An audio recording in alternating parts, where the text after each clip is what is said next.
Olá, seja bem-vindo à Culturaria da Rê. No vídeo de hoje a gente vai conhecer o Purgatório, o segundo mundo que Dante descreve na sua obra A Divina Comédia. Quer saber como é que funciona essa montanha do Purgatório? Vem comigo que eu vou te contar.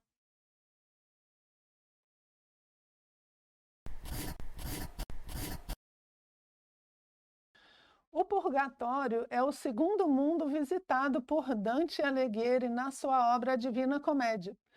A gente tem aqui no canal um vídeo, vou deixar o cardzinho aqui para vocês, onde a gente fala do conceito geral da obra e de quem foi Dante Alighieri. Aconselho muito você dar uma olhadinha lá.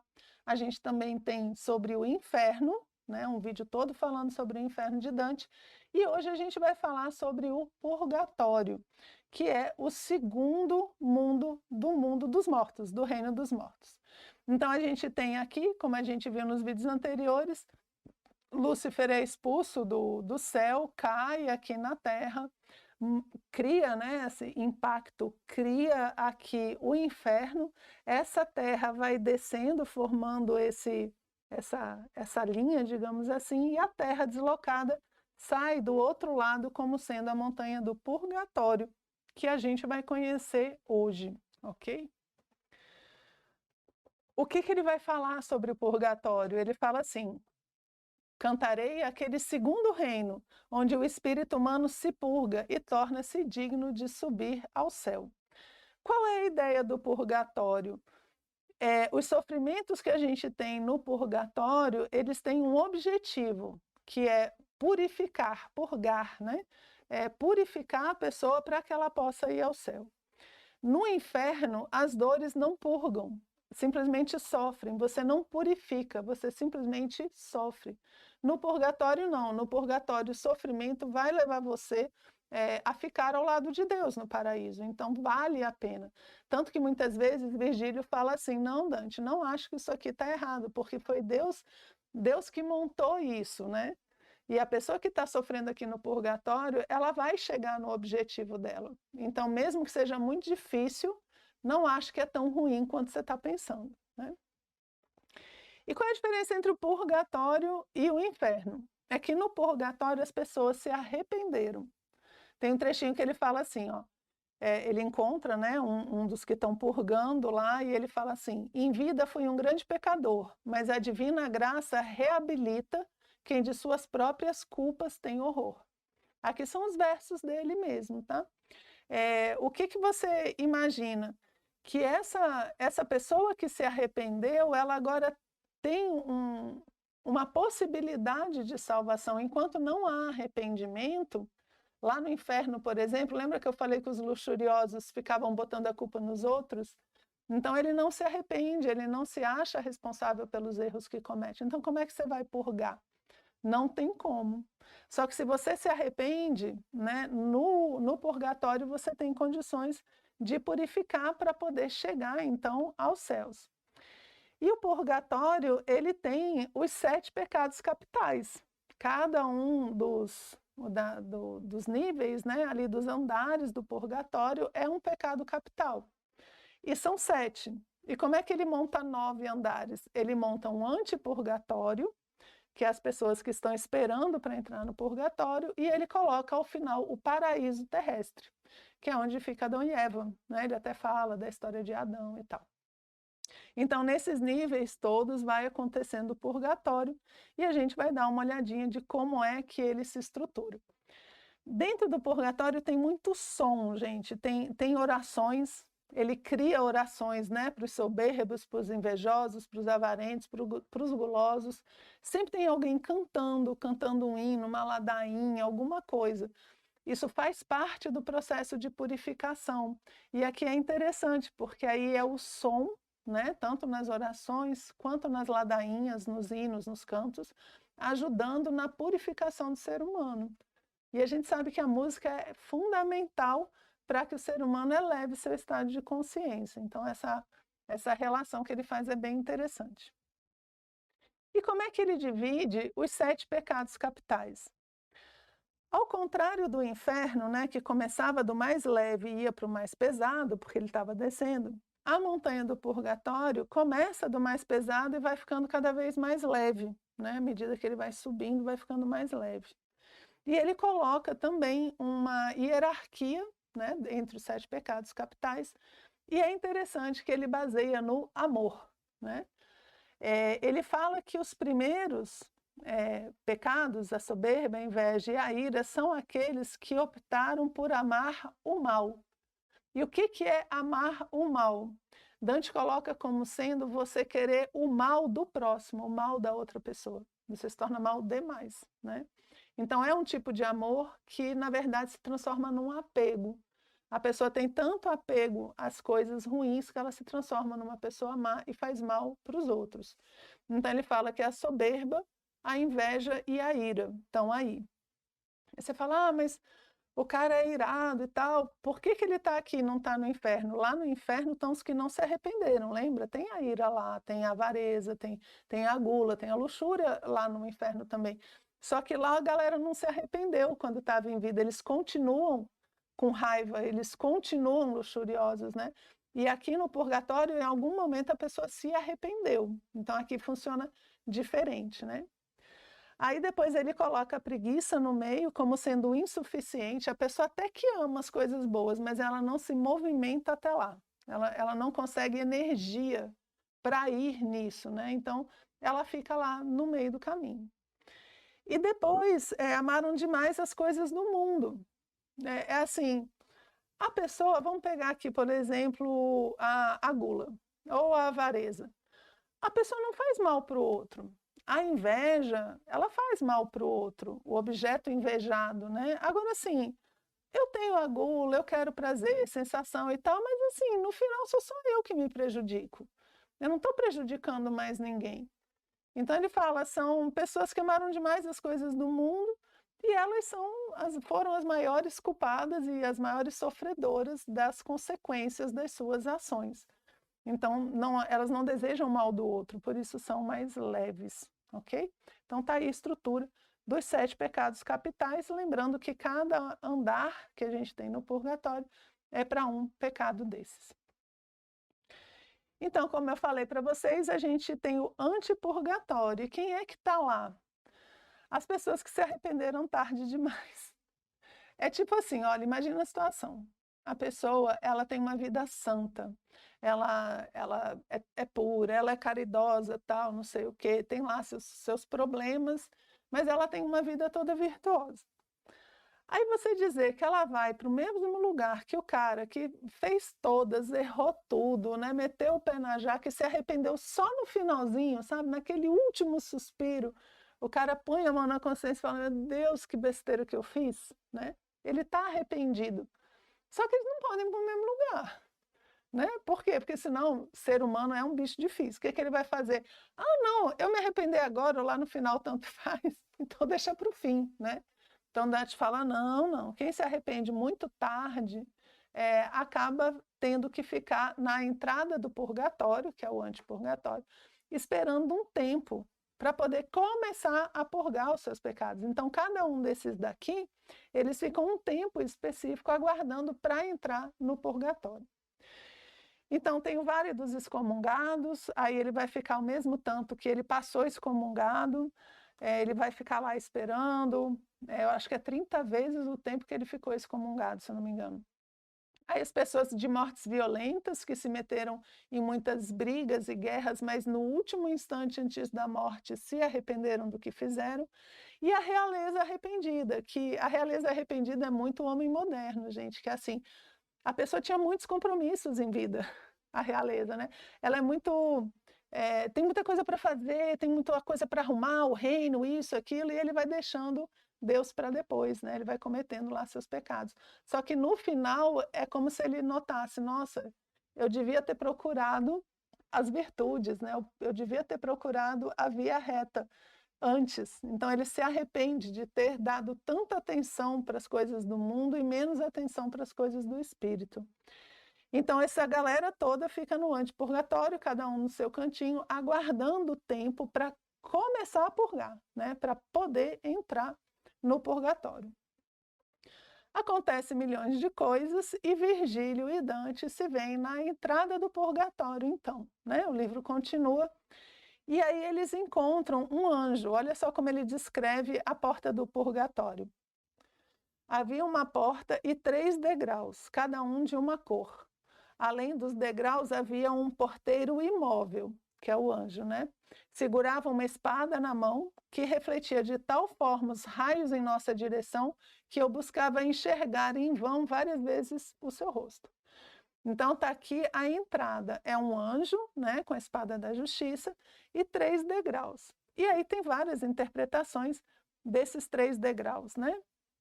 Uma delas é essa. O primeiro piso da escada era branco como mármore, tão polido que me vi nele tal como eu mesmo sou. Ou seja, no primeiro degrau você vê a si mesmo, porque você não pode começar a se purificar se você não consegue se enxergar, né? Então ele olha para si mesmo. O segundo, retinto e bem escuro, era feito de uma pedra rústica e queimada, repleta de ranhuras. Aí é o arrependimento. Então eu me vejo, vejo os meus erros, depois eu me arrependo deles, né? Que é a obra em preto, em negro, que é esse arrependimento, essa parte interna. E o terceiro, bem compacto, parece pórfiro, tão flamejante como o sangue que jorra de uma veia. Aí a purificação, e é óbvio, uma tradição cristã fala do sangue de Cristo que purifica os pecados. Mas o vermelho ele tem essa ideia de origem, de conhecimento, de regeneração, né? Então, aqui nesses 3 degraus, você tem esses 3 passos: o reconhecer o erro, o se arrepender e o purificar. E se você está disposto a andar esses 3 degraus, então você vai poder entrar no purgatório. E aí, quando eles estão entrando no purgatório, o anjo coloca 7 pés na testa de Dante, com a ponta da sua espada. Por quê? O P de purificar, ele vai passar pelo purgatório e vai purificar os 7 pecados capitais. Ele vai sair puro do outro lado, que é o processo que acontece com a alma que está no purgatório. Então ele fala assim, ó, lavai estas marcas quando estiverdes lá dentro. E a gente vai ver na obra que toda vez que ele passa de um lugar para outro, vem um anjo determinado, com uma história determinada, e apaga um dos pés que Dante leva na testa. E aí ele vai fazendo a sua caminhada. E as chaves do purgatório, eu botei aqui que eu achei interessante, que é uma dourada e uma prateada, né? E o anjo fala, né? Quem me deu foi Pedro, que me disse que quando as gentes se prostram aos meus pés, é melhor errar e abri-la do que tê-la fechada. Que é como quem diz assim, é melhor você errar por abundância, por generosidade, por caridade, do que por egoísmo, né? Ficar segurando as coisas. Então é melhor você tentar ajudar, deixar a pessoa se purificar, purgar, do que deixá-la do lado de fora. E aí a entrada no purgatório, então ele fala, né? Percebi que fechara pelo som que ouvi atrás de mim, fechou a porta. Se eu tivesse olhado para trás, essa minha falta seria desculpável. E Virgílio fala para ele, não olhe mais para trás. A partir de agora, os seus pecados ficaram no passado. Você olhar para trás é você retroceder, né? Então ele não olha para trás e continua caminhando. E como é a estrutura do paraíso? Ele vai ter sempre o látego e o gancho, desculpa, o purgatório, né? Ele vai sempre ter o látego e o gancho. Então, o que é o látego? Que é aquela parte de você perceber o que você fez, né? Então, ele põe assim, imagens, sons, vozes, visões que representam a virtude contrária do seu vício. Então, sempre que você chega numa desses andares do purgatório, se eu estou no dos soberbos, aí eu vejo imagens, sons, histórias de pessoas humildes, né? É como se estivesse me impulsionando à virtude. Então, é o látego, né? Assim, que bate, que me impulsiona, que faz com que eu não fique parado, faz com que eu ande em relação àquela virtude específica. O gancho aí, o pecado cometido que deve ser evitado. Então, quando eu vou evitar, o que eu tenho que fazer? Ser humilde e não ser mais orgulhoso. Então, eu sou levado, né, à purificação e eu não posso esquecer, aí o gancho, eu não posso esquecer o erro que eu cometi. Então, com esses 2 elementos, eu vou purgando isso dentro de mim. Então, primeiro são os soberbos. E como é que a gente faz para lidar com o soberbo, para ele purgar, né, o soberbo, orgulhoso? Cenas de pessoas humildes. Então, uma das cenas que aparece é a Anunciação, quando Maria sabe, né, recebe do anjo a notícia de que vai ser a filha, a mãe de Deus. E ela aceita humildemente, né? Não entende nada, pobre coitada, fica perdidinha, mas ela aceita, né? Maria sempre como um símbolo de humildade. No outro, então aqui você tem os soberbos, né? No outro você tem os orgulhosos. Ele põe aqui, ó, a grave condição do seu castigo as leva a arrastarem-se vergadas olhando para o chão. Tá vendo aqui na imagem que ele tem a pessoa carregando uma série de pedras aqui nas costas, né? Então ele é obrigado a ficar olhando para baixo. Vi que umas estavam mais contraídas que outras, de acordo com o peso que levavam nas costas.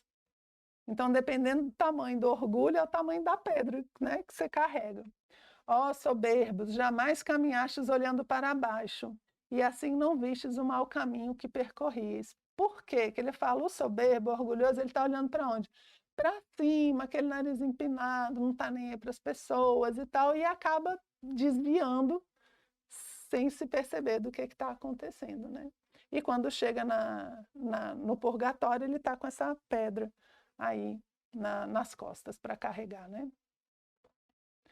Ó humanos, embora nascidos para voar, por que caem ao sopro de qualquer vento? Aí é Dante pensando na natureza humana. O ser humano é tão grande, capaz de tantas coisas, né? Por que ele cai tão fácil? Por que ele não consegue se segurar?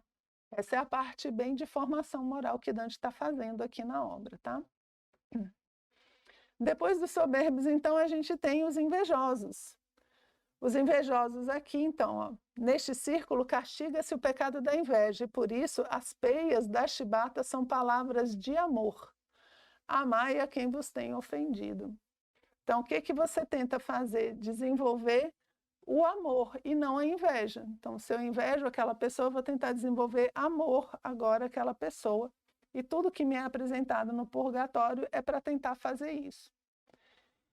Agora, olha só o que eles passam, gente. Quando você tiver inveja de alguém na sua vida, você lembra dessa cena e muda o disco, certo? Não continue alimentando a inveja. Olha só o que ele fala. Vi sombras vestidas com mantos da mesma cor das pedras. Um fio de ferro transpassa-lhe os cílios, cosendo-os, costurando, né? Tinha um rosto banhado de lágrimas por causa da horrível costura que lhe cerrava os olhos. Então, o que acontece? Eles têm os olhos costurados com um fio de ferro, os invejosos. É perfeita a imagem, né? Por quê? Para ele não ficar invejando, não ficar olhando o que os outros têm. Olha só a imagem. Então, é como se a gente não visse as coisas direito quando tem inveja. E aí, quando chega no purgatório, a gente fica com os olhos sempre fechados, justamente para parar de olhar para os outros, né? E começar a olhar para si mesmo. E aí o invejoso fala assim, purifico aqui a vida perversa, lamentando até que aquele nos conceda vê-lo, né? Que é Deus conceda a visão de volta. Fui muito mais feliz vendo o dano alheio do que pela própria sorte. Então, olha, a inveja fazendo que a pessoa queira o mal do outro. A pessoa fica feliz porque o outro dá errado. Isso é péssimo, né? Péssimo. Os irados. Os irados daqui, ó. Nem a escuridão do inferno, nem a noite privada de estrelas, pôs sobre meu rosto véu tão espesso, como aquela fumaça que nos cobria. Ouvia vozes que pareciam orar por paz e misericórdia ao Cordeiro de Deus, aquele que livra dos pecados. Então, quando ele chega nos irados, o que ele tem? Fumaça, uma fumaça negra e espessa. De novo, né? Lá no inferno a gente viu também o que a ira faz. Ela turva a visão, né? A pessoa não olha as coisas. Então, no irado, ele vê tudo como uma fumaça, né? Ele não consegue perceber a realidade. E está essa fumaça ali, e ao mesmo tempo, as vozes que pedem por misericórdia, para que a pessoa deixe, né, esse ódio, essa raiva de lado. Aí ele chega no Vale dos Preguiçosos agora, né, no andar dos preguiçosos. E os preguiçosos é maldade, gente, porque na vida o cara não quis se mexer por nada, por nada. E agora ele é obrigado a se mexer o tempo todo.